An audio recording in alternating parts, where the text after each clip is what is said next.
السلام علیکم ورحمۃ اللہ وبرکاتہ۔ یہ عظیم ماہی بھائی کا سوال ہے، استخارہ کا طریقہ کیا ہے اور اس کے بعد کیا کرنا چاہیے؟ استخارہ کا طریقہ بالکل آسان ہے۔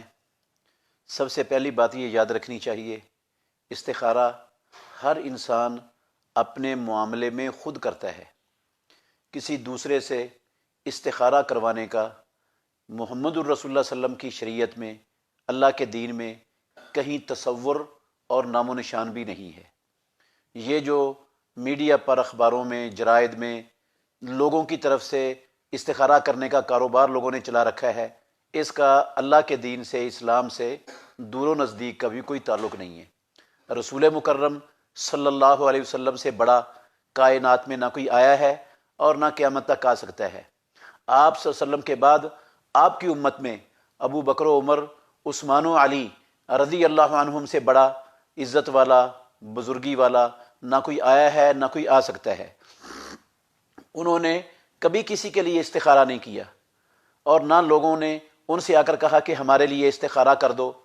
رسول مکرم صلی اللہ علیہ وسلم استخارے کی دعا ہر شخص کو اس طرح یاد کروایا کرتے تھے جس طرح قرآن مجید کی آیت اور قرآن مجید کی صورتیں یاد کرواتے تھے، اور آپ کہتے تھے جب تم میں سے کوئی بندہ کسی کام کا ارادہ کرے تو وہ 2 رکعتیں پڑھے فرضی نماز کے علاوہ، تو 2 رکعتوں کے بعد وہ یہ دعا استخارہ پڑھ لے تو اس کا استخارہ ہو گیا۔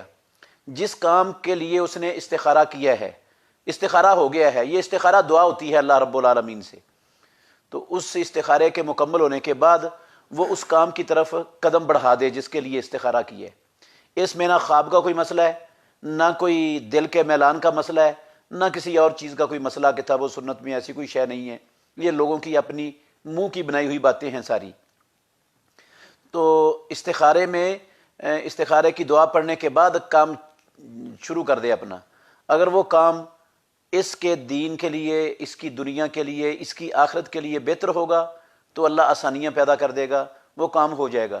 اگر وہ کام اس کی دنیا کے لیے، اس کے دین کے لیے، اس کی آخرت کے لیے بہتر نہیں ہوگا تو اللہ کی طرف سے کوئی نہ کوئی رکاوٹ آ جائے گی، یہ کرنا بھی چاہے گا تو نہیں ہوگا۔ یہ تب ہوگا جب یہ استخارے والی دعا اس کی اللہ کے ہاں قبول ہو گئی۔ تو اگر قبول نہ ہوئی تو وہی ہونا ہے جو اللہ نے مقدر میں لکھا ہوا ہے۔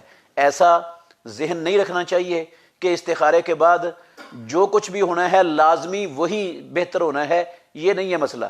دعا قبول ہو گئی تو بہتر ہو جائے گا، نہیں قبول ہوئی تو پھر وہی ہونا ہے جو اللہ رب العالمین نے بندے کے مقدر میں لکھا ہے۔ یہ ہے استخارہ۔